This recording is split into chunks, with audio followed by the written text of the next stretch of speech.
Bonjour, je suis en compagnie aujourd'hui de Gabrielle, conseillère en lingerie, et de Margot. Alors mesdames, vous pensez certainement connaître la taille de votre soutien-gorge, mais sachez que vous êtes plus de 70% à porter la mauvaise taille de soutien-gorge, soit trop petit ou soit trop grand.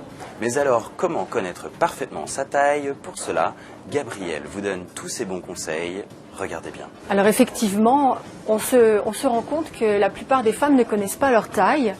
Et on recommande de le faire, de prendre les mesures 1 à 2 fois par an, parce que le corps de la femme évolue tout au long de sa vie, qu'elle ait 20 ans, 40 ans, 50 ans, 60 ans, par des pertes de poids, des prises de poids, également une activité sportive que l'on arrête, ou une contraception, ou le fait d'avoir également ses règles à certains moments. Donc je conseillerais de garder le soutien-gorge pour prendre la mesure effectivement de la poitrine, parce que souvent on est perdu entre la taille du dos, la profondeur du bonnet, en sachant qu'un 85B, le 85 étant la mesure du dos, et la lettre correspond à la profondeur du bonnet. Alors en pratique, je vais mesurer la taille de Margot, la taille de soutien-gorge, et je vais vous montrer comment procéder.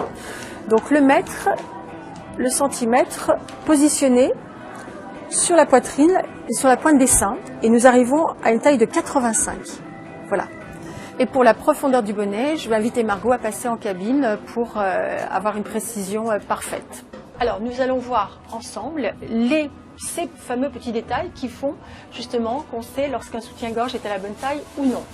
Alors nous voyons ensemble que Margot a positionné son soutien-gorge sur les dernières petites attaches, accroches.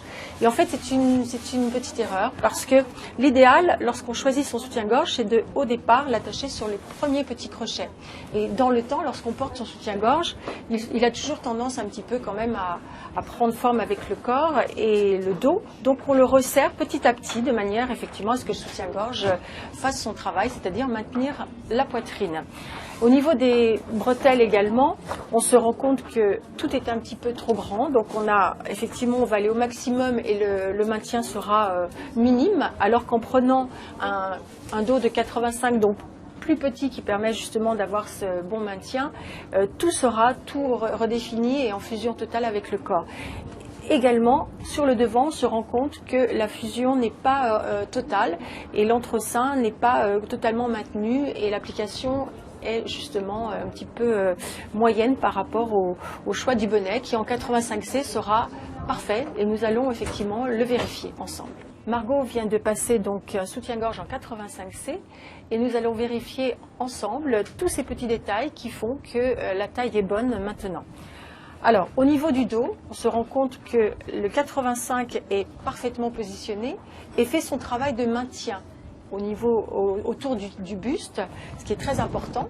Et puis également la bretelle, qui est parfaitement en place de façon à ce qu'elle ne tombe pas tout au long de la journée, parce que le confort d'un soutien-gorge est important.